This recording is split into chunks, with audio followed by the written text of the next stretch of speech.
Hey guys, how's it going? Andrew here, Enough Said Cards on Thursday evening. Hope you're all doing well. I have a bunch of stuff to show you tonight. I have some cards that came back from SGC. I have pickups from last weekend's Philly show and a new reference book that I wanted to show you. So we'll start with that. This came in the mail last week, and this book is entitled America's Great Boxing Cards. It's the 2019-2020 edition by Adam Warshaw. And for those of you that have watched my channel for a while, you know I love getting new reference books. This one is fantastic. Tons of information on different sets and different fighters, and lots of pictures, tons of information. Discusses, variations and detailed information about the sets. Pretty comprehensive book. If those of you out there have any interest in boxing cards, I'd recommend that you pick that up. You can find it online. Just Google the title and you'll find it. Adam Warshaw also wrote this book, which I picked up recently, on exhibit and related sports arcade cards, which likewise is fantastic. So happy to get that new book. We'll start with the SGC cards, and got this one back. This is an 1887 Allen and Ginter Flags of All Nations N9 United States card. This one came back a 3, which I think is actually a pretty generous grade. Looks more like a 2, maybe a 2.5 to me, but we'll certainly take the 3. And I have 2 other examples of that same card, PSA 3 and a PSA 4. I just really love the image on this card. I'll continue to pick those up when I find them at a decent price. A couple postcards. I've had all 3 of these postcards that I'm about to show you in my collection for a while. This one is Red Sox warming up at Fenway Park, 1910's A. Israelson and Company postcard. This one came back a 1 because it was sent through the mail and has writing on the back. But very nice image.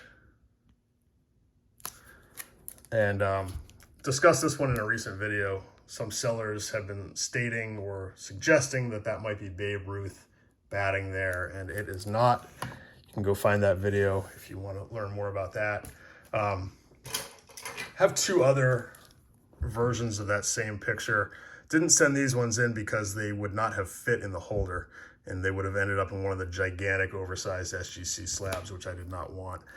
You can see that they're slightly different. This one has a white border and the writing is up in the white there. This one was produced also by A. Israelson and Company, but this is a later version of the same postcard.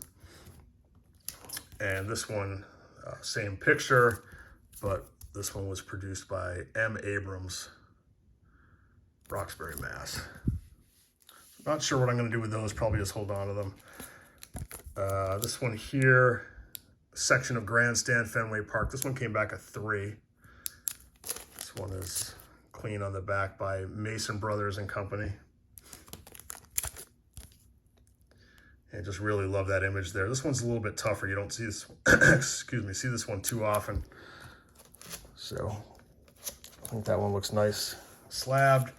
And also this one, 1910's A. Israelson and Company postcard, shows the outside of Fenway Park and have the officer on horseback there and the facade there, Fenway Park, that still exists.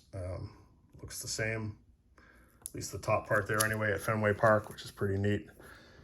So I was happy to get those back. My son Jack sent a couple cards in also, but he already put those away. On to the Philly show. Picked up this 1952 Look and See Albert Einstein card. This one I paid like $7 for, which is actually a pretty good deal. They go for a little more than that. This one's in nice condition. 3 T206 cards. I came across these in a discount box, and they were just so cheap. This isn't really what I collect per se, but $50 for the 3 of those. Couldn't pass those up. This next one here is slightly ridiculous because this is the second time that I have owned this exact card. Brought some cards to the National, about 10 or 12 cards, which I sold to a friend of mine who's a dealer, so I could help fund some other cards. And of the cards that I sold, I kind of regretted selling this one. And I saw him at the Philly show and he had it out and I bought it back. Lost a little money on that transaction, but so be it. Just really like this one. The colors are really bold and bright. Registration is very nice. It's a PSA 4 Chief Bender, the polar bear back. So slightly absurd, but happy to have that one back in my collection.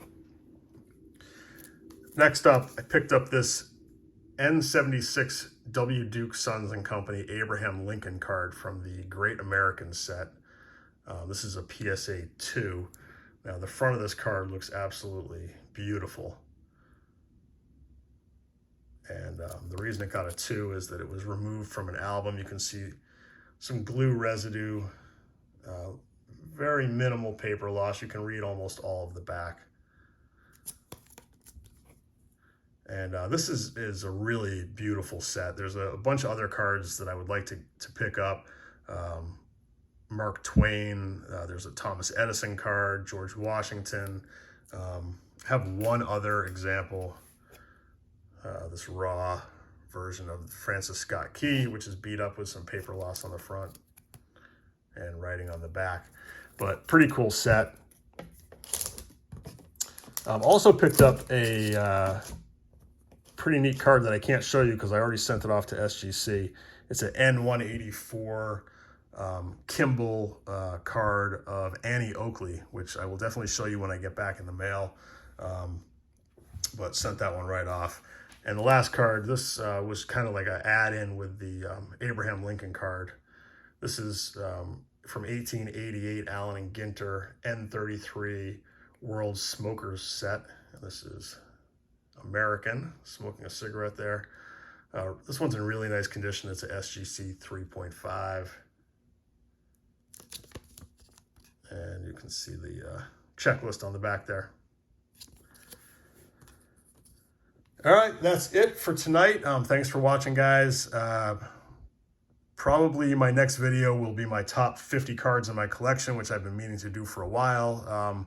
But a little bit of lull with the card shows and auctions now, so pretty sure that's what I'll be doing next. So look for that, hopefully by the end of the year. Take care. I will talk to you guys soon. Bye-bye.